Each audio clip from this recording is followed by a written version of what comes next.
आज की क्लास में चलिए, हाँ जी, good evening, good evening Anjali. चलिए ठीक है, तो स्टार्ट करते हैं फिर आज की क्लास। तो हेलो एवरीवन, सबसे पहले सभी स्टूडेंट्स को गुड इवनिंग। और जैसा कि आपको पता है, हमारा थर्ड चैप्टर चल रहा था। लास्ट क्लास में हमने इसको स्टार्ट कर दिया था। दो क्लासेस की हो चुकी हैं। और इस चैप्टर में हम क्या पढ़ने वाले हैं? दो चरों वाले रैखिक समीकरण युग्म के बारे में हम पढ़ रहे थे। ठीक है। और लास्ट क्लास में हमने पढ़ा था कि दो चर वाली जो रैखिक समीकरण होती है उसका ग्राफ कैसा दिखता है ना, उसका जो आलेख है, उसका जो ग्राफ है वो कैसा दिखता है। फॉर एग्जाम्पल, अगर मैं यहाँ पर एक समीकरण ले लूं, 2x + 3y - 4 = 0, तो ये मेरी एक क्या है, रैखिक समीकरण है या नहीं? जल्दी बताओ, ये दो चर वाली रैखिक समीकरण है या नहीं? सभी लोग बताइए। इसमें दो चर हैं, एक्स और वाई। ठीक है।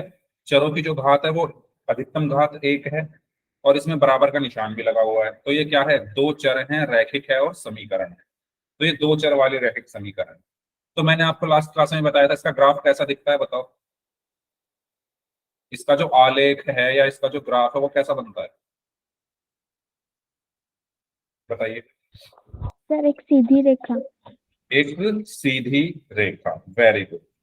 तो आप लोगों को मैंने लास्ट क्लास में बताया था कि जो रैखिक समीकरण होती है, दो चर वाली रैखिक समीकरण का जो ग्राफ होता है वो क्या होता है? एक सरल रेखा, एक सीधी रेखा होती है, एक स्ट्रेट लाइन होती है। याद आया सभी को? मैंने बनाकर भी दिखाया था। ठीक है। चाहे वो ऐसे बन जाए, इस तरीके से, ऐसे, या ऐसे बन जाए, या कैसे बन सकता है, सीधा बन जाए। ठीक सर ये है। ग्राफ पे नहीं मिलती? क्या? सर इसे मतलब ग्राफ पे बनाने पे ये कहीं कटती नहीं है ना? अभी हम एक इक्वेशन की बात कर रहे हैं, कटने ना कटने के बारे में अभी हम पढ़ेंगे।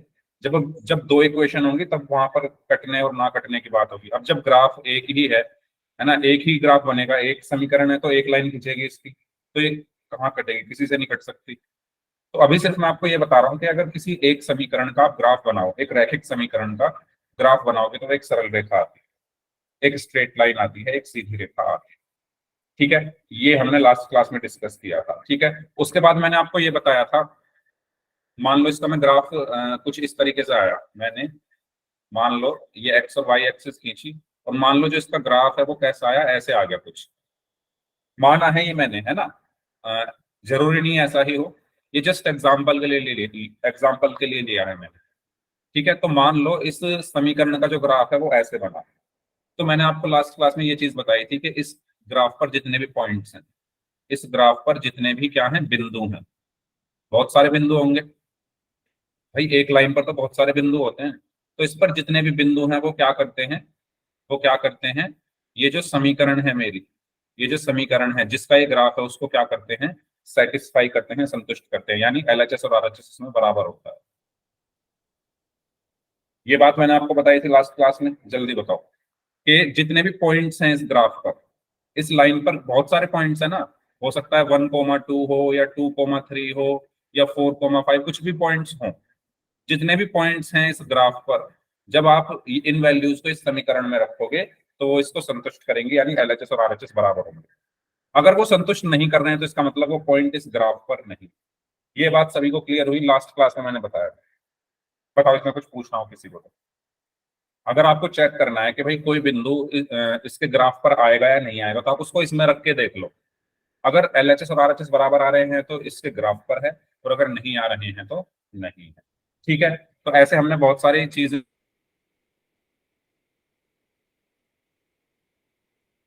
लास्ट में। ठीक है। इसको आपको सॉल्व करके पोल में आंसर करना है। आपको ये बताना है कि इनमें से कौन सा बिंदु इसके ग्राफ पर होगा, इस समीकरण के आलेख पर होगा। तो करिए सभी लोग सॉल्व और बताइए इसका आंसर क्या होगा। पोल में आपकी स्क्रीन पर भेज रहा हूं, तब तक आप सभी लोग इसको सॉल्व करें। आपको ये बताना है कि इन चारों पॉइंट में से ऐसा कौन सा पॉइंट है जो इसके ग्राफ पर होगा।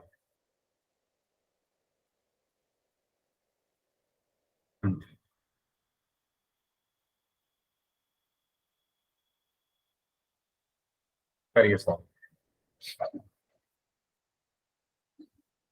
आज काफी कम स्टूडेंट्स ने क्लास ली है, ऐसा क्यों?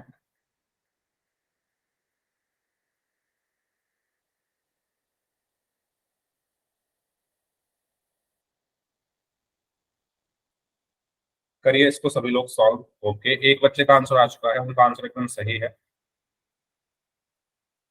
आपको ये बताना है कि इन चारों पॉइंट्स में से, इन चारों बिंदुओं में से कौन सा ऐसा बिंदु है जो इस समीकरण के ग्राफ पर होगा।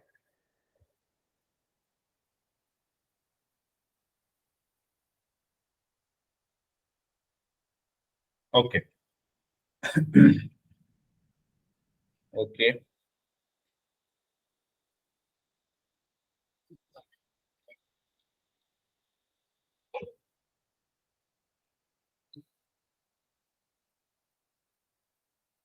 चलिए चार में से तीन लोगों का आंसर सही है, बाकी लोग भी आंसर करें इस क्वेश्चन का।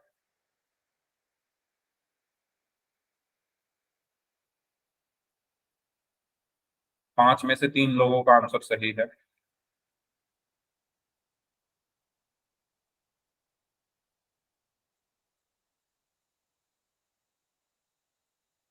ओके, चलिए लास्ट 15 सेकेंड्स, 15 सेकेंड और हैं। जो लोग बच गए हैं करिए सॉल्व, एक स्टूडेंट और बचे हैं।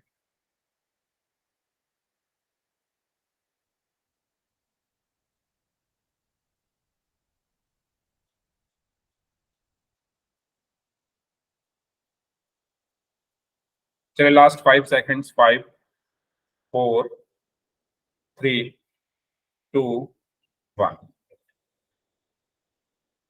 तो इसका सही आंसर क्या होगा? ऑप्शन सी होगा। क्यों होगा इसका सही आंसर ऑप्शन सी?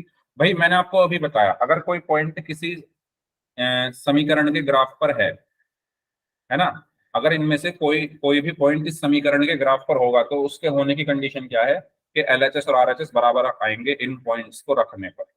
जैसे मैं पहले रखता हूँ 4,8, तो एक्स की जगह क्या रखूंगा? 4, और वाई की जगह क्या रखूंगा? 8। एक्स की जगह 4 और वाई की जगह 8, किसमें? एलएचएस में। एलएचएस क्या है मेरा? एलएचएस है मेरा 3x-y। तो एक्स की जगह क्या रखा? 4, तो 3 × 4 माइनस वाई की जगह रखा 8, तो 3 × 4 = 12, और 12 - 8 कितना आ गया? 4। और आरएचएस मेरा कितना है? 9। तो ये आरएचएस के बराबर नहीं है ना। एलएचएस तो 4 आया, लेकिन आरएचएस कितना है? 9। तो एलएचएस एलएचएस और आरएचएस बराबर नहीं है। तो इसका मतलब क्या हुआ कि भाई ये वाला जो पॉइंट है ये इसके ग्राफ पर नहीं होगा। ठीक है, इसको चेक करते हैं।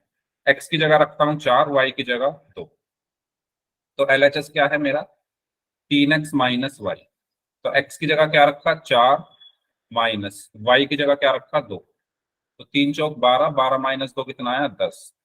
तो ये भी क्या है? आरएचएस के बराबर नहीं है ना, ये भी आरएचएस के बराबर नहीं आया। तो इसका मतलब क्या होगा भाई? जब एलएचएस और आरएचएस बराबर नहीं आ रहे तो ये वाला पॉइंट भी इसके ग्राफ पर नहीं होगा। ठीक है, इसको रख के देखते हैं। एक्स की जगह कितना रखना है? 4, वाई की जगह 3। तो एलएचएस मैंने लिया। एलएचएस क्या है मेरा? 3x - y, यानी 3 × x की जगह 4 माइनस वाई की जगह 3। 3 × 4 = 12, और 12 - 3 = 9। अब आप देखो एलएचएस भी 9 आ रहा है और आरएचएस भी 9 आ रहा है, यानी ये आरएचएस के बराबर है। तो मैंने क्या बताया भाई, अगर किसी पॉइंट को रखने पर, इस पॉइंट्स को, इस पॉइंट को, इस बिंदु को इस समीकरण में रखने पर एलएचएस और आरएचएस बराबर आ रहे हैं, तो इसका मतलब क्या है? ये जो बिंदु होगा इस समीकरण के ग्राफ पर होगा। तो इसका सही आंसर क्या होगा? Option C. बताइए, समझ आया? इसको भी रख के देखोगे तो ये भी, एक्स की जगह 3 रखो तो 3 × 3 माइनस वाई की जगह 4, तो 3 × 3 = 9, -4 कितना आया? 5। और ये भी आरएचएस के बराबर नहीं है। आरएचएस तो मेरा 9 है। ठीक है, तो एलएचएस और आरएचएस सिर्फ किसमें बराबर आ रहा है? ऑप्शन सी में। तो इसका सही आंसर क्या होगा? Option C. बताइए, समझ आया सभी को? लास्ट क्लास में बहुत अच्छे से ये सब चीजें मैंने पढ़ाई थी, अब पता नहीं क्यों गलती आप लोगों ने की। तो सिंपल सी बात है भाई, अगर कोई ग्राफ बन रहा है, उस ग्राफ, वो ग्राफ बहुत सारे बिंदुओं से बनता है। आपने लास्ट क्लास में ग्राफ बनाए थे तो आपने इस तरीके से टेबल बनाई थी पहले। ऐसे ही बनाते हो टेबल एक, उसमें ऊपर एक्स लिखते हो, नीचे वाई लिखते हो। ऊपर एक्स लिखते हो या ऊपर वाई नीचे एक्स, जो आपको मन करे। और फिर आप बहुत सारे बिंदुओं को निकालते हो, एक्स की वैल्यू रख के वाई निकाला, फिर एक्स की वैल्यू रख के वाई निकाला, तो ये बहुत सारे बिंदु जो आते हैं उनको फिर आप कहाँ लगाते हो, ग्राफ पर। मान लो एक यहाँ आ गया, एक यहाँ गया, एक यहाँ गया, और फिर उनको मिला देते हो, ऐसे बनाते हो। तो आपको यहाँ से क्या चीज पता चलेगी, ग्राफ किससे मिलकर बनता है, बिंदुओं से। अब अगर आपको कोई बिंदु दे दिया जाए और ये चेक करना हो कि क्या वो इस ग्राफ पर आएगा, तो आप कैसे चेक करोगे, उस बिंदु को रख के देख लो समीकरण में, जैसे मैंने यहाँ पर रख के देखा। अगर उस बिंदु को समीकरण में रखने पर एलएचएस और आरएचएस बराबर आ रहे हैं तो वो ग्राफ पर होगा, यानी यहाँ पर होगा इस लाइन पर, और अगर नहीं आ रहे हैं तो नहीं होगा। ये बात सभी को क्लियर हो गई हो तो वाई टाइप कर दीजिए, कोई डाउट है तो पूछिए। फिर हम आगे बढ़ते हैं, तो इसका सही आंसर होगा ऑप्शन सी। बताइए, ठीक है। तो अब नेक्स्ट टॉपिक की तरफ बात करते हैं, जो कि है संगत तथा असंगत रैखिक समीकरण युग्म, जिसको हम consistent and inconsistent pair of linear equation भी बोलते हैं। ठीक है, संगत तथा असंगत रैखिक समीकरण युग्म के बारे में अब हमें पढ़ना है। हालांकि मैंने लास्ट क्लास में बता दिया था, आपको याद होगा, ये चीज मैंने लास्ट क्लास में बताई थी जाते जाते, लेकिन मैं दोबारा बता रहा हूँ। देखो मैंने लास्ट क्लास में ये बताया था कि अगर अभी तक हमने क्या पढ़ा, अगर मेरे पास कोई एक रैखिक समीकरण है इस तरीके से 3x+4y -5 = 0, तो इसका ग्राफ क्या होता है, एक सरल रेखा होगी, क्योंकि रैखिक समीकरण है तो इसका ग्राफ क्या होगा, एक सरल रेखा होगी। जल्दी बताओ ये बात मैंने सही बोली या नहीं, क्योंकि ये एक रैखिक समीकरण है, ये एक कैसी समीकरण है, रैखिक समीकरण है, तो इसका ग्राफ जो आएगा एक सरल रेखा आएगी। अब वो कैसे भी आ सकती है, मैंने एग्जांपल के लिए मान लिया ऐसी सरल रेखा है। बताओ यस और नो, ये बात सभी को क्लियर है या नहीं। अगर क्लियर है तो वाई टाइप कर दो, कोई डाउट हो तो पूछो, बताओ। चैट बॉक्स में वाई टाइप कर दो भाई, क्लियर है सभी को ये चीज, ठीक है। अब अगर मान लो मैंने एक और समीकरण ले ली, एक और समीकरण ले ली मैंने, 4x - 5y + 7 = 0, तो इसका ग्राफ भी एक सरल रेखा होगी, इसका ग्राफ भी क्या होगी, एक सरल रेखा होगी। यस और नो, क्योंकि ये भी रैखिक समीकरण है, ये भी रैखिक समीकरण है, तो दोनों का ग्राफ एक सरल रेखा होगी। ठीक है, अब अगर आपको क्वेश्चन में कोई दो समीकरण दे दी जाए, ठीक है, और आपको उसका ग्राफ बनाना है, तो आपके पास दो सरल रेखाएं आएंगी, दो समीकरण है तो दो सरल रेखाएं आएंगी। अब इन दो सरल रेखाओं से हम तीन सिचुएशन बना सकते हैं। पहली सिचुएशन क्या बना सकते हैं कि जब आप इनको बनाओगे तो हो सकता है ये एक दूसरे को काटें या प्रतिच्छेद करें। याद करो, ये लास्ट क्लास में यही चीज डिस्कस की थी हमने। ठीक है, दूसरी चीज क्या हो सकती है, दूसरी चीज ये हो सकती है कि ये एक दूसरे के संपाती हों, है ना, इस तरीके से, एक ये एक दूसरे के क्या हों, संपाती हों, इस तरीके से। संपाती का मतलब ये एक दूसरे को ओवरलैप करें। ठीक है, और तीसरी जो कंडीशन है वो क्या हो सकती है कि ये एक दूसरे के क्या हो, बताओ, एक दूसरे के क्या होंगे ये, तीसरी कंडीशन, समांतर। समांतर, वेरी गुड। तीसरी कंडीशन क्या हो सकती है कि ये जो ग्राफ हैं ये एक दूसरे के समांतर आए। भाई आपको क्वेश्चन में दो समीकरण दी होंगी, आपने स्कूल में जब ये चैप्टर पढ़ा होगा आपने देखा भी होगा, आपको कोई दो समीकरण दी होंगी सवाल में। जब आप उन दो समीकरणों का ग्राफ बनाओगे तो दो सरल रेखाएं बनेंगी। अब वो दो सरल रेखाएं कैसी हो सकती है, या तो वो एक दूसरे को काटेंगी, या वो एक दूसरे को के ऊपर आ सकती है, संपाती हो सकती हैं, या वो एक दूसरे को नहीं काटेंगी, है ना। तो इस कंडीशन को हम क्या बोलते हैं, या तो वो एक दूसरे को प्रतिच्छेद करेंगी, इंटरसेक्ट करेंगी, या वो एक दूसरे के संपाती होंगी, कोइंसिडेंट जिसको हम बोलते हैं, या वो एक दूसरे के समांतर होगी जिसको हम पैरेलल भी बोलते हैं। अब इन तीनों कंडीशंस में हमें ये डिस्कस करना है कि किस कंडीशन को हम क्या बोलते हैं, कितने हल होते हैं, कितने नहीं होते हैं। ठीक है, तो देखो हमेशा याद रखना, जब भी ग्राफ काट रहे हैं, चाहे वो एक बिंदु पर काटें, चाहे वो बहुत, अब देखो यहाँ पर तो एक बिंदु पर काट रहा है ग्राफ, यहाँ पर बहुत सारे बिंदुओं पर काट रहा है। ठीक है, तो जब भी दोनों ग्राफ एक दूसरे को काटें तो उस स्थिति को हम कहते हैं संगत। ये दोनों क्या है, संगत है, संगत युग्म। ये बात आप सभी को क्लियर हुई। अगर ये याद रखने का तरीका मैं बता रहा हूँ, हो सकता है कंफ्यूजन हो जाती है कभी कभी, तो याद कैसे रखोगे, संगत कौन होते हैं, जो एक दूसरे को काटें, अब वो एक पॉइंट पर काटें या बहुत सारे पॉइंट पर काटें। अगर ग्राफ एक दूसरे को काट रहे हैं तो वो संगत है, वो संगत युग्म है। और अगर नहीं काट रहा है यानी समांतर है तो उसको हम क्या बोलते हैं, इसको हम क्या बोलते हैं, असंगत युग्म। ठीक है। इंग्लिश में इसको बोला जाता है कंसिस्टेंट और इसको बोला जाता है इनकंसिस्टेंट। ये बात सभी को क्लियर हुई? संगत युग्म और असंगत युग्म क्या होते हैं बताओ? सभी बच्चे बता दो, जिसको कोई डाउट हो तो पूछ लो। ठीक है। फिर मैंने आपको बताया था कि भाई ग्राफ जितने जितने पॉइंट्स पर काट रहे हैं उसके उतने ही सॉल्यूशन होते हैं। जैसे ये जो ग्राफ है ये सिर्फ एक पॉइंट पर काट रहा है, एक बिंदु पर काट रहा है यहां पर। तो अगर ग्राफ प्रतिच्छेद कर रहे हैं एक बिंदु पर तो कितने हल होते हैं? एक एक हल। ठीक है, वेरी गुड, एक हल होता है। यहां पर कितने होंगे? Unique solution, yes, unique solution भी आप बोल सकते हो इसको। ठीक है, इसमें बताइए इसमें कितने हल होंगे? इसमें तो बहुत अनेक सारे, हल। हाँ अनेक होंगे। क्यों होंगे? क्योंकि इसमें बहुत सारे बिंदुओं पर ये दोनों ग्राफ मिल रहे हैं या काट रहे हैं। यहाँ तो एक पर काट रहा था तो एक हल हो गया। यहाँ पर बहुत सारे बिंदुओं पर ये दोनों ग्राफ, एक हरे वाला और एक नीले वाला, बहुत सारे बिंदुओं पर काट रहे हैं तो यहाँ पर कितने हल होंगे? अनेक हल, मैनी सॉल्यूशंस।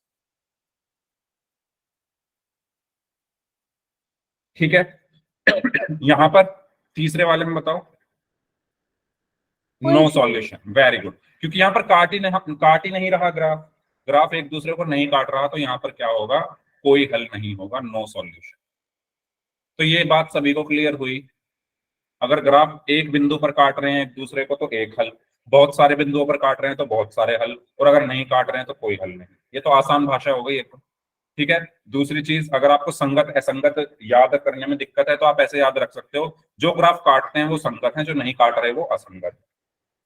ये चीज सभी को क्लियर हुई? जल्दी बताओ, यहां तक कोई डाउट हो तो पूछो,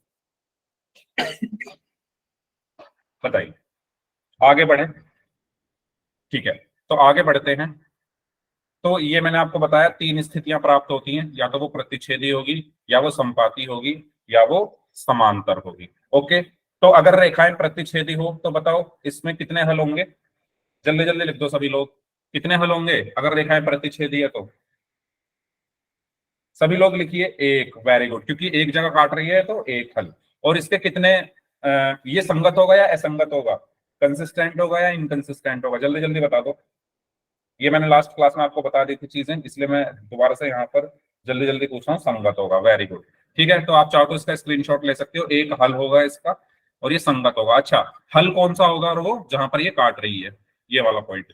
यहां से एक लाइन ऐसे खींच दो, एक लाइन ऐसे खींच दो, तो यहाँ जो लिखा होगा वो एक्स का मान होगा और यहाँ जो लिखा होगा वो वाई का मान होगा। ठीक है, जिसको हम अभी आगे पढ़ेंगे। चलिए, इस केस में बता दो जल्दी से कितने हल होंगे? जल्दी जल्दी बता दो। Many, very good. ठीक है, क्योंकि बहुत सारे बिंदुओं पर ये एक दूसरे से मिल रही है तो बहुत सारे हल होंगे, और ये क्या होगा? संगत होगा। ठीक है, ओके। चलिए, इसके बारे में बता दीजिए जल्दी से, इसमें कितने हल होंगे अगर समांतर हैं तो?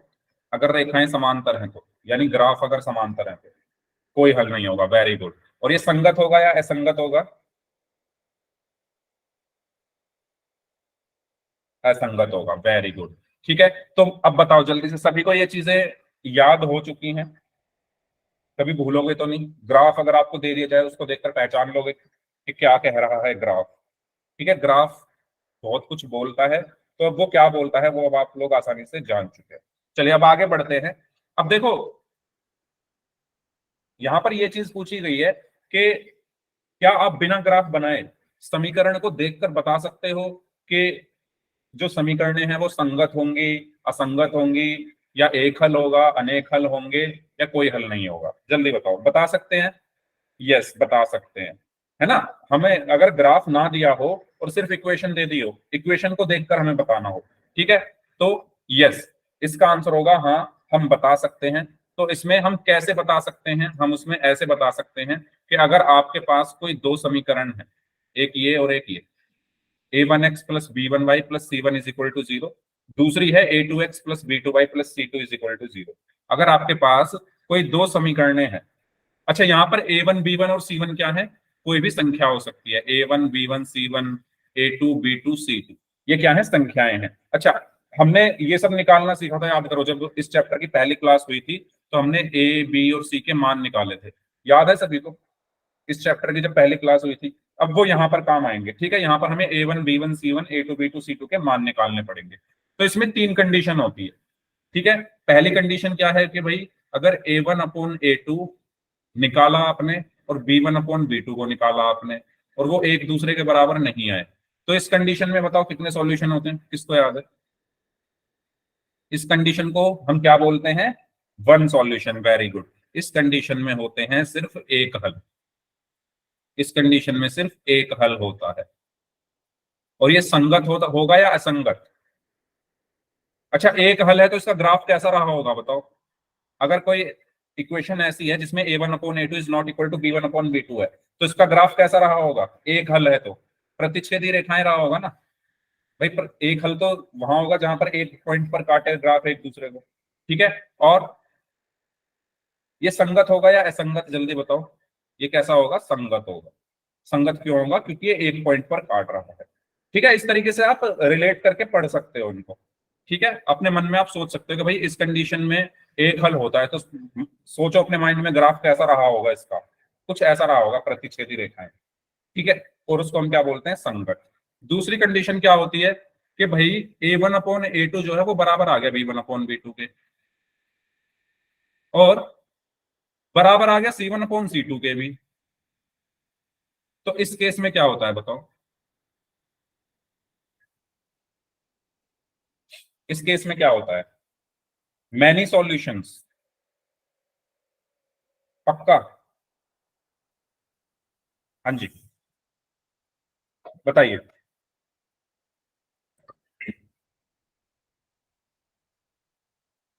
Very good. तो इसमें क्या होते हैं? अनेक हल होते हैं। ठीक है, इस केस में क्या होता है? अनेक हल। तो इसका ग्राफ कैसा रहा होगा? इसका ग्राफ कैसा रहा होगा बताओ? इसका ग्राफ कैसा रहा होगा? जब अनेक हल होते हैं तो ग्राफ कैसा बनता है?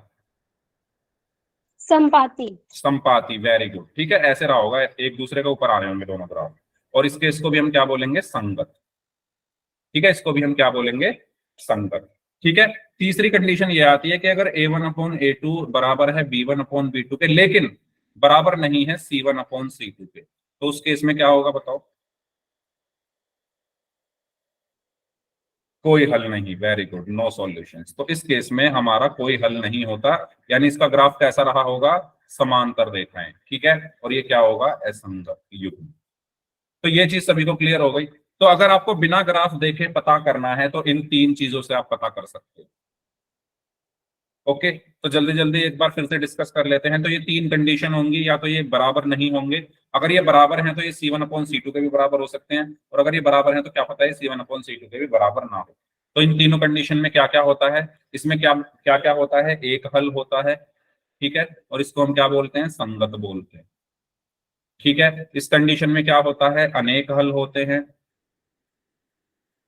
और इसको हम असंगत बोलते हैं। और तीसरी जो कंडीशन है, इसमें कोई हल नहीं होता, और इसको हम असंगत बोलते हैं। पिछले वाले को मैंने क्या लिख दिया? सॉरी, इसको संगत बोलते हैं। ठीक है, और इसको भी हम क्या बोलेंगे? संगत बोलेंगे। ओके, तो ये आपके सामने पूरा चार्ट टाइप बना हुआ है, तो आप चाहो तो इसका स्क्रीनशॉट ले सकते हो। स्क्रीनशॉट लेने के लिए क्यों बोल रहा हूँ? क्योंकि पे क्या पता भूल जाओ। ठीक है, पोल में भी हम क्वेश्चंस करेंगे, इनमें से ही मैं क्वेश्चन पूछूंगा आपसे, तो ये सब चीज आपको पता होनी चाहिए। तो बताओ, इसमें किसी को कुछ पूछना है तो आप पूछ लीजिए, बताइए। अगर सभी को यहां तक क्लियर है तो वाई टाइप कर दो, कोई डाउट है तो पूछो, फिर हम क्वेश्चन करते हैं। इसी के क्वेश्चन करेंगे। ठीक है, चलो तो क्वेश्चन पर चलते हैं। ये क्वेश्चन है आपके लिए, आप बताओ ये जो रैखिक समीकरण का युग्म दिया हुआ है, ये संगत है या असंगत? आपको ये बताना। बताइए सभी लोग। दो इक्वेशन दी हुई हैं, 5x माइनस 4y प्लस 8 और 7x प्लस 6y माइनस 9। करिए solve.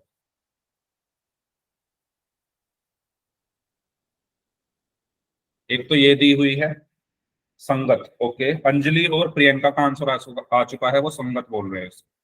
7x plus 6y -9 is equal to 0। एक ये देखिए, ठीक है। पहली वाली समीकरण की तुलना कर लेंगे, a1x plus b1y plus c1 is equal to 0। यही तो होती है हमारी समीकरण जो व्यापक रूप होता है। ये हो गई a2x plus b2y plus c2 is equal to 0। हाँ जी, बताइए बाकी लोगों ने किया सॉल्व?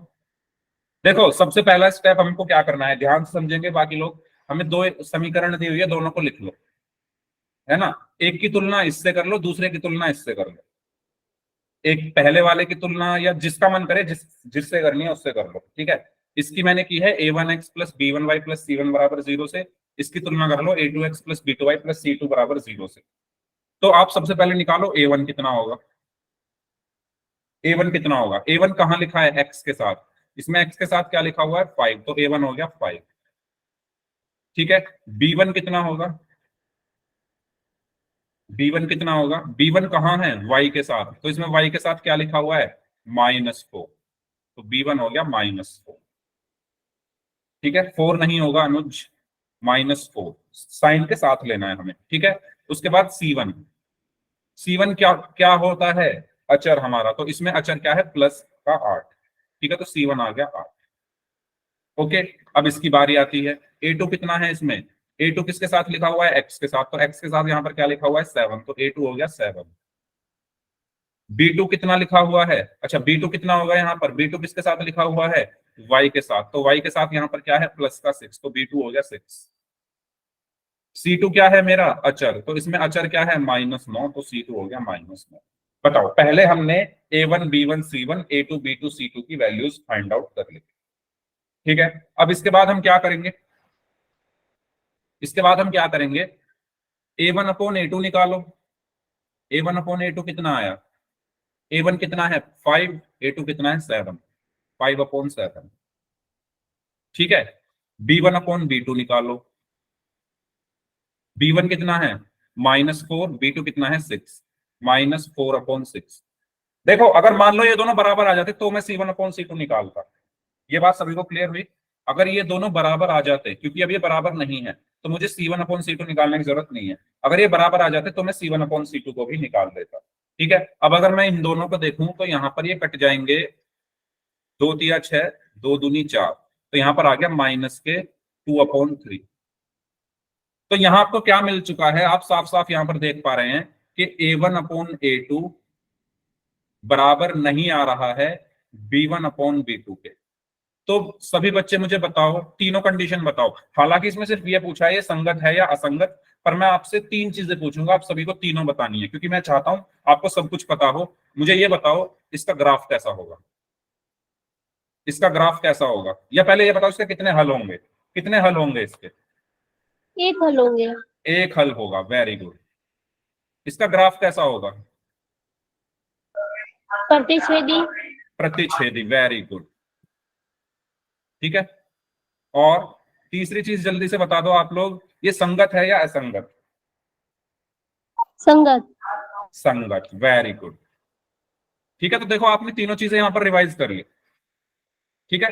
तो आप इसके ग्राफ को इमेजिन कर सकते हो अपने माइंड में कि इसका ग्राफ कैसा रहा होगा, सिर्फ इसको देख के, बिना बनाए आपने ग्राफ इमेजिन कर लिया कि हाँ भाई प्रतिच्छेदी रहा होगा इसका ग्राफ। तो ये चीज सभी को क्लियर हो गई, बताओ, सभी को क्लियर है। हालांकि क्वेश्चन में संगत और असंगत पूछा गया है, तो मैंने ये तीनों इसलिए बताया क्योंकि आपका रिवीजन होता रहे, है ना। एग्जाम में अगर संगत या असंगत पूछा जा रहा है तो आपको सिर्फ ये बताना है इसको सॉल्व करके, ये संगत होगा या असंगत, ये दोनों चीज बताने की जरूरत नहीं है, ठीक है। लेकिन मैं बता रहा हूं आपको, अगर एग्जाम में तीनों चीज पूछ ले गई तो आपको फिर तीनों चीजें बता। तो बताओ, इस क्वेश्चन में किसी को कोई डाउट हो तो पूछ लो, फिर हम नेक्स्ट क्वेश्चन करते हैं। चलिए आगे बढ़ते हैं। तो ये क्वेश्चन था हमारा।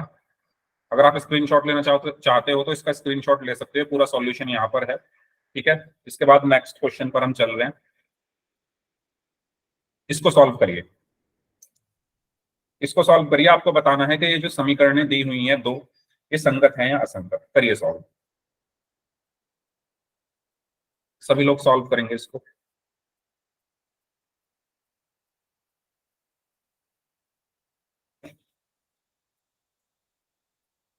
जहां डाउट हो भाई पूछ लेना।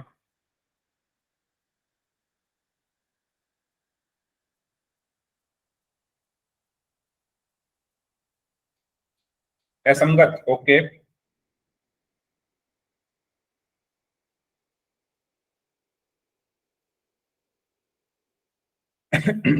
ओके,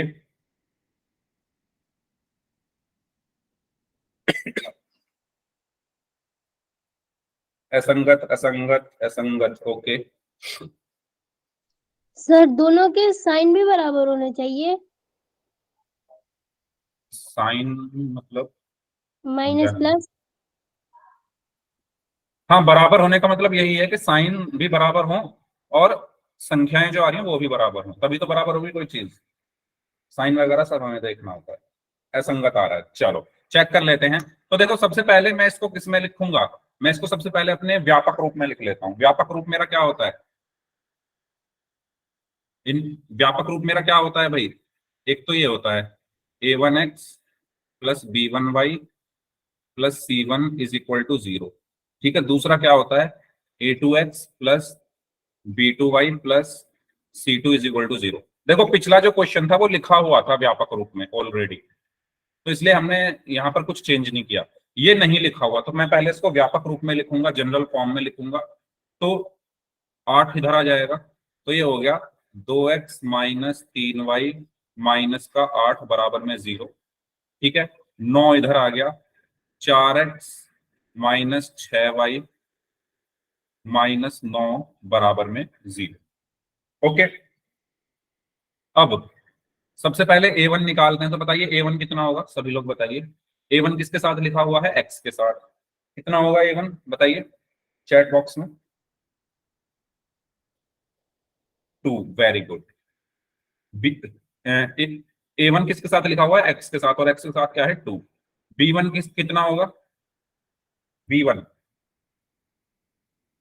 -3। ठीक है, b1 कहाँ लिखा हुआ है? y के साथ, तो यहां पर y के साथ क्या है? -3। c1 कितना होगा? -8, वेरी गुड। ठीक है, ऐसे ही a2 कितना होगा? a2 बताइए, a2 4, वेरी गुड। ठीक है, b2 कितना होगा? -6, वेरी गुड। और c2 कितना होगा? -9, वेरी गुड। ठीक है, तो a1 b1 c1 a2 b2 c2 सबकी वैल्यूज हमें मिल गई। अब मैं यहाँ पर क्या करूंगा? a1 अपॉन a2 निकाल लेता हूँ। a1 अपॉन a2 कितना आएगा? a1 कितना है? 2, a2 कितना है? 4। तो 2 अपॉन 4 यानी ये कितना आ गया? 1/2। ठीक है, b1 अपॉन b2 निकाला, ये कट जाएगा ना, 2 1 2 2 2 4। b1 अपॉन b2 कितना आया?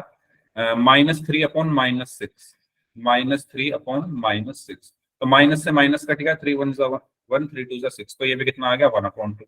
अब देखो, ये दोनों बराबर आ गए, a1 अपॉन a2 और b1 अपॉन b2 बराबर आ गए। अब मैं c1 अपॉन c2 भी निकालूंगा। अगर ये बराबर नहीं आते तो मैं नहीं निकालता, क्योंकि फिर तो मेरा वो वाली कंडीशन आ जाती ना, यूनिक सॉल्यूशन वाली, एक हल वाली। ठीक है, तो c1 अपॉन c2 निकालते हैं। -8 अपॉन -9, तो ये माइनस से माइनस कैंसिल, तो यहाँ पर कितना बचा? 8/9। तो यहां पर आप देखेंगे तो आपको क्या मिल रहा है? यहाँ पर a1 अपॉन a2 बराबर है b1 अपॉन b2 के, लेकिन वो बराबर नहीं है c1 अपॉन c2 के। तो बताइए, इस कंडीशन में इसका इसके कितने सॉल्यूशन होंगे? 0, वेरी गुड। इसके कोई हल नहीं होगा, कोई हल नहीं। ठीक है, इसका ग्राफ कैसा रहा होगा?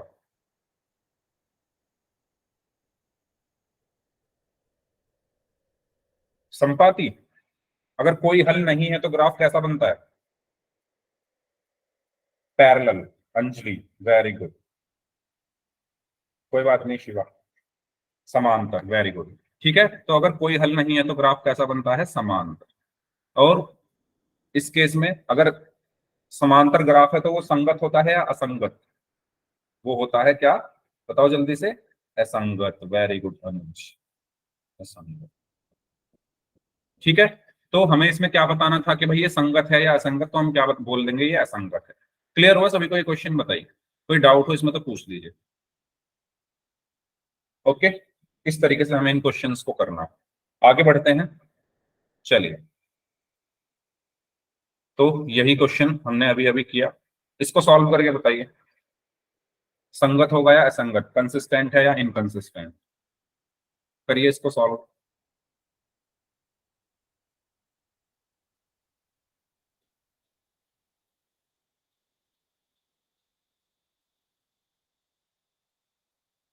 हाँ जी, आपको दो इक्वेशन दी हुई है, 4/3x + 2y = 8 और 2x + 3y = 12। पहले आप इसको जनरल फॉर्म में लिखेंगे, जनरल फॉर्म में लिखने के बाद a1 b1 c1 निकालिए, a2 b2 c2 निकालिए और फिर बाकी चीजें हम करेंगे। करिए सभी लोग ध्यान से।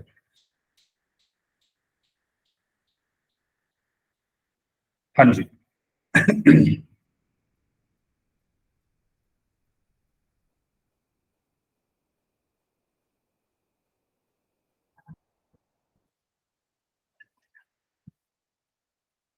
बताइए कैसा आ रहा है ये।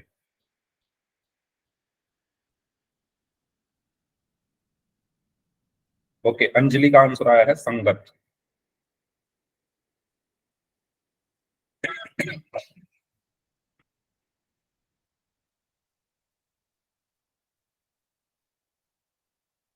बाकी लोग,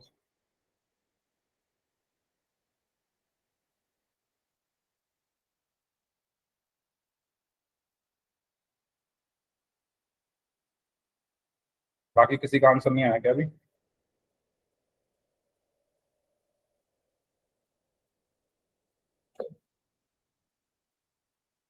यस, संगत। ओके, बबलू कुमार नाम से है, इनका भी आंसर संगत आ रहा है।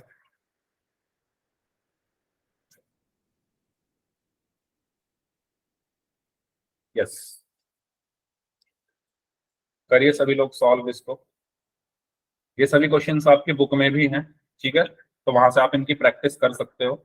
बहुत सारे क्वेश्चन आपकी बुक में भी दिए हुए हैं इस टाइप के, और ये एग्जाम में आते भी हैं, तो इसलिए इनकी प्रैक्टिस आप लोग कर सकते हो। संगत, चलिए ठीक है, तो संगत ही आएगा। कैसे आएगा देखो, सबसे पहले इसको मैं व्यापक रूप जनरल फॉर्म में लिख लूं। 8 इधर आ गया तो ये हो जाएगा 4/3x + 2y - 8 = 0। इसमें 12 इधर आ गया, 2x + 3y - 12 = 0। ठीक है, अब मैं यहां से क्या निकाल सकता हूँ, a1। a1 कितना होगा, बताओ जल्दी से, a1 कितना होगा? 4/3। ठीक है, b1 कितना होगा? 2। c1 कितना होगा? -8। इसके बाद पोल के क्वेश्चन ही करेंगे हम लोग, ठीक है, तो इसको जल्दी से हम देख लेते हैं। a2 कितना होगा? a2 किसके साथ लिखा हुआ है? x के साथ। यहाँ पर x के साथ क्या है? 2, तो a2 हो गया 2। b2 कितना होगा? b2 किसके साथ लिखा हुआ है? y के साथ, तो y के साथ कौन है यहाँ पर? प्लस का 3, तो 3 हो गया। c2 कितना होगा? c2 क्या होता है हमारा? कांस्टेंट, अचर, और यहाँ पर कांस्टेंट क्या है? -12, तो c2 हमारा -12 होगा। तो हमारे पास a1 b1 c1 a2 b2 c2 की वैल्यूज आ गई। अब हम यहाँ पर क्या निकालेंगे? सबसे पहले a1/8। a1/8, a1 कितना है? 4/3 अपॉन a2 कितना है? 2। अच्छा, ये सबको पता होगा। 4/3 को अगर 2 से डिवाइड करें तो क्या होता है? 4/3 को अगर मैं 2 से डिवाइड कर दूं, तो आपको याद होगा मैंने बताया था पहले वाला तो एज इट इज होता है, बीच में गुणा का निशान, और दूसरे वाले का क्या हो जाता है? रेसिप्रोकल, व्युत्क्रम। दो का व्युत्क्रम क्या होगा? 1/2। तो ये हो गया हमारा 4/6, या 2 दूनी 4, 2 तिया 6। तो ये कितना आया? 2/3। बताओ, ये सबको क्लियर हुआ? ऐसे ही करते थे। जो पहले वाला है वो एज इट इज दूसरे वाले का व्युत्क्रम, है ना, व्युत्क्रम मतलब उल्ट पलट देना। 2 का व्युत्क्रम 1/2, बीच में गुणा का निशान। बताओ भाई, ये सभी को क्लियर हुआ? यस और नो तो बोल दो, कुछ तो बोलो। यस और नो? Yes, okay. चलिए, तो ये आएगा हमारा 4/6, और 2 दूनी 4, 2 तिया 6, तो ये आया 2/3। ऐसे ही b1/b2 निकालते हैं। b1 कितना है? 2। b2 कितना है? 3। ये भी 2/3 आ गया। c1/c2 निकालते हैं। c1 कितना है? -8। c2 कितना है? -12। माइनस से माइनस कट गया, 4 2 जा 8, 4 दूनी 8, 4 तिया 12, तो ये भी कितना आ गया 2/3। तो आप यहां पर ध्यान से देखो, A1/A2 भी 2/3 आ रहा है, B1/B2 भी 2/3 आ रहा है, और C1/C2 भी 2/3 आ रहा है, यानी तीनों बराबर आ रहे हैं। जल्दी बताओ, अगर तीनों बराबर हैं तो कितने हल होंगे इसके, कितने हल होंगे?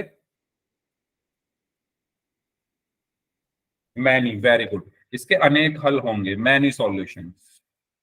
ठीक है, इसका ग्राफ कैसा बन रहा होगा? भाई जो बच्चे अब आ रहे हैं क्लास में, पहली बात तो ये, अब आपको क्लास में कुछ समझ नहीं आएगा, टाइम से आया करो। जब मन करता है आप लोग तब क्लास में आते हैं, जो लेट आए हैं उनको बोल रहा हूँ मैं। 15 मिनट बचे हैं बस अब क्लास खत्म होने में, टाइम से क्यों नहीं आते हो सभी लोग? Sampati, very good. तो संपाति, चलिए। और तीसरी चीज क्या बची? ये संगत होगा या असंगत, ये बताना है। बताइए सभी लोग।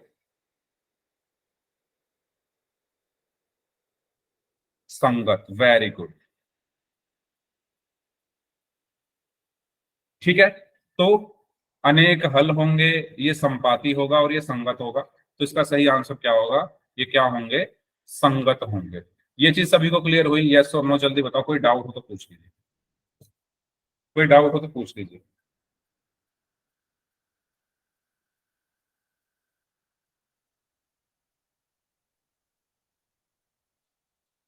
हाँ जी, सबको क्लियर है? चलिए, तो ये चीज हमने पढ़ी अभी, तो सभी लोग जल्दी से इसको एक बार और देख लो। जब प्रतिच्छेद कर रही है रेखा, है ना, जब प्रतिच्छेद कर रही है तो एक हल होता है। कंडीशन क्या होती है? A1/A2 बराबर नहीं है B1/B2 के। जब एक दूसरे के संपाती है तो अनेक हल होते हैं, यानी ये तीनों आपस में बराबर होंगे, इसको हम संपाती भी बोलते हैं। और जब ग्राफ एक दूसरे को किसी भी बिंदु पर काट रहे हैं तो उसको हम संगत बोलते हैं। अब अगर समांतर है तो वो असंगत है, और उसकी कंडीशन क्या है? ये है। इसका स्क्रीनशॉट ले लो, क्योंकि इसी में से अब मैं क्वेश्चन पूछूंगा। ठीक है, एक बार इसको रिवाइज कर लो सभी लोग, फिर हम करते हैं क्वेश्चन। करें क्वेश्चन? चलिए, ठीक है। तो ये क्वेश्चन है आपके लिए, सभी बच्चे इस क्वेश्चन को सॉल्व करेंगे, पोल में आंसर करेंगे। और ये वही चीज है जो मैंने अभी पढ़ाई है, सारी चीजें। अब जो लेट आए हैं भाई उनको मैं बता दूं, क्लास में टाइम से आया करो, कि आपकी सारी चीजें तो छूट चुकी है। 4 ऑप्शन है इसमें, A B C and D। Yes, करिए सॉल्व।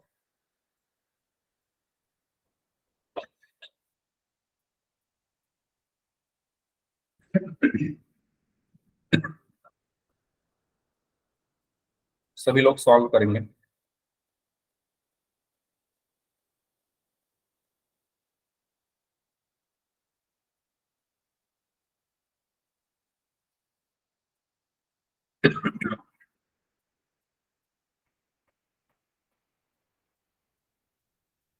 ओके, 5 बच्चों का आंसर आ चुका है, बाकी जो लोग बच गए हैं वो भी आंसर करें।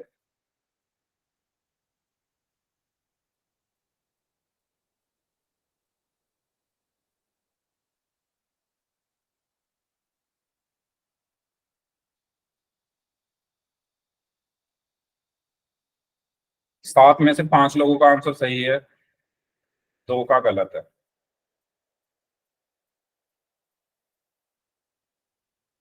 अच्छा, अपरिमित का मतलब इंग्लिश में भी वैसे लिखा हुआ है, किसी को उसमें डाउट नहीं होना चाहिए, फिर मैं बता दूं। अपरिमित का मतलब अनेक होता है, अद्वितीय का मतलब यूनिक, मतलब एक हल। ठीक है, तो इसमें कंफ्यूज मत होना।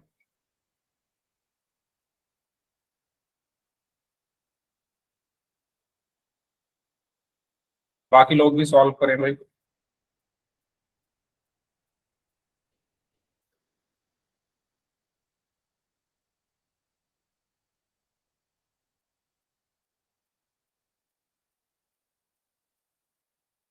ओके,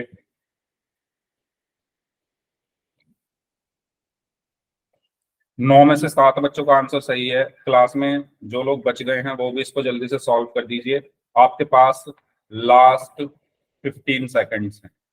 जो लोग बच गए हैं जल्दी से इसको सॉल्व कर दीजिए। Last 15 seconds.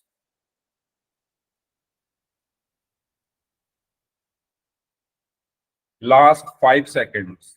5, 4, 3, 2, 1। चलिए, तो भाई 9 में से 7 बच्चों ने आंसर दिया है। आप देख, 1 मिनट में सबको दिखा देता हूँ। 9 में से 7 बच्चों ने आंसर दिया है ऑप्शन सी को, और एक बच्चे ने आंसर दिया है ऑप्शन ए को। चलिए, और एक बच्चे ने आप आंसर दिया है ऑप्शन बी को। तो यस, इसका सी ही सही होगा। क्यों होगा? अब इसमें देखो, मैंने आपको बताया था कि जब ये वाली कंडीशन आपको मिल जाए, जहां पर A1/A2, है ना, 3 कंडीशन बताई थी मैंने। उस 3 कंडीशन में से ये बताया था कि अगर A1/A2 बराबर है B1/B2 के, और वो बराबर आ रहा है C1/C2 के भी, तो इस कंडीशन में कितने हल होते थे? अनेक हल। और अनेक को हम अपरिमित हल भी बोल सकते हैं।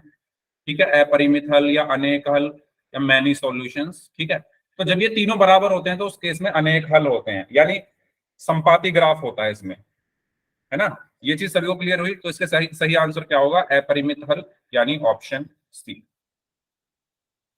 ओके, चलिए नेक्स्ट करें। इसको सॉल्व करिए। ये तो सभी को सही करना चाहिए भाई, ये तो आसान है।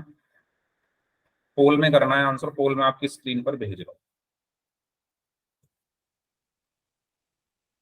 ओके, 4 ऑप्शंस हैं, A B C and D.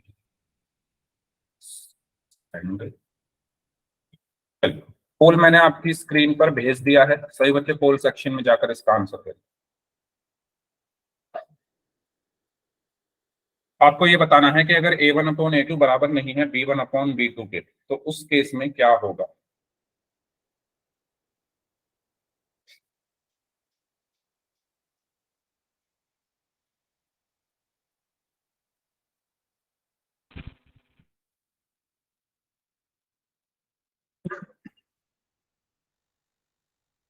Okay, 6 बच्चों ने आंसर दिया है, सभी ने ऑप्शन ए को आंसर किया है। बाकी लोग भी आंसर करें।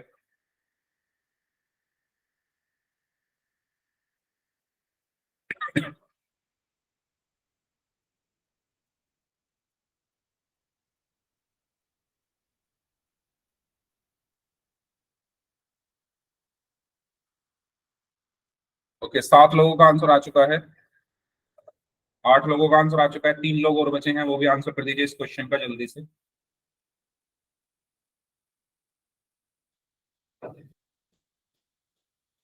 ओके, 9 लोगों का आंसर आ चुका है। 2 लोग और बचे हैं। अब जिन बच्चों ने क्लास लेट ज्वाइन किया है वो इस क्वेश्चन को गलत ही करेंगे। चलिए, लास्ट 5 सेकेंड्स। 5, 4, 3, 2, 1। तो 10 में से 7 बच्चों ने ए को आंसर दिया था, 2 बच्चों ने बी को, और एक बच्चे ने सी को आंसर किया था। तो मैंने आपको बताया था भाई कि अगर A1/A2 बराबर नहीं आ रहा B1/B2 के, है ना, अगर A1/A2 बराबर नहीं आ रहा B1/B2 के, तो उस केस में कितने हल होते हैं? सिर्फ एक हल होता है।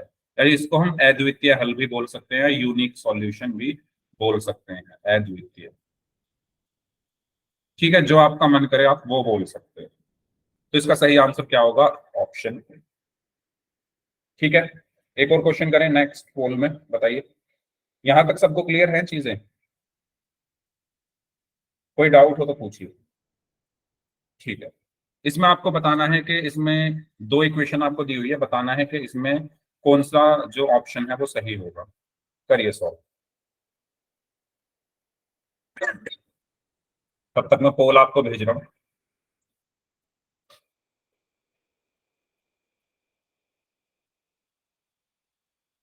4 ऑप्शन हैं, A B C and D.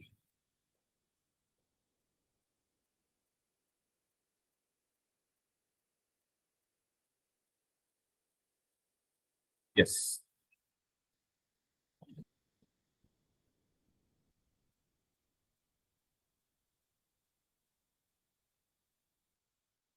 हाँ जी। ओके, एक बच्चे का आंसर आ चुका है, एकदम सही आंसर दिया उन्होंने। बाकी लोग भी आंसर करें।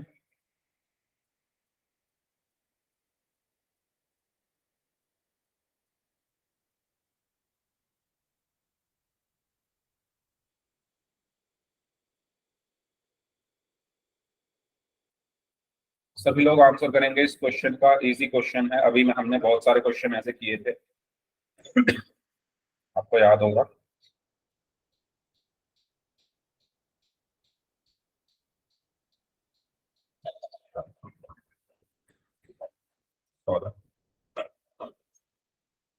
चलिए, पांच में से तीन का सही है, दो का गलत है।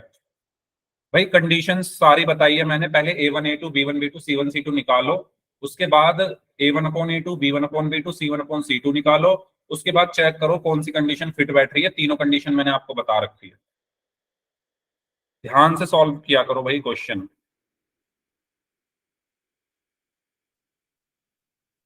जो लोग बच गए हैं वो भी इसको सॉल्व करिए, और ये क्वेश्चन एग्जाम में पूछे जाते हैं और आपकी बुक में भी दिए हुए हैं, प्रैक्टिस कर लेना सभी लोग।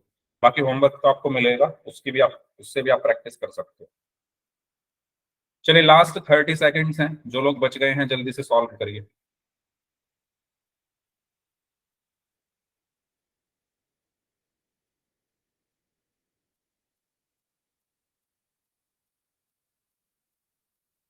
हाँ जी।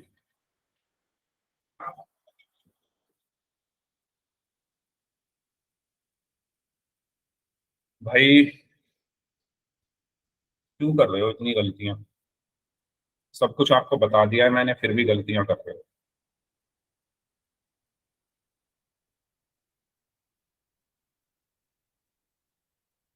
Last 15 seconds.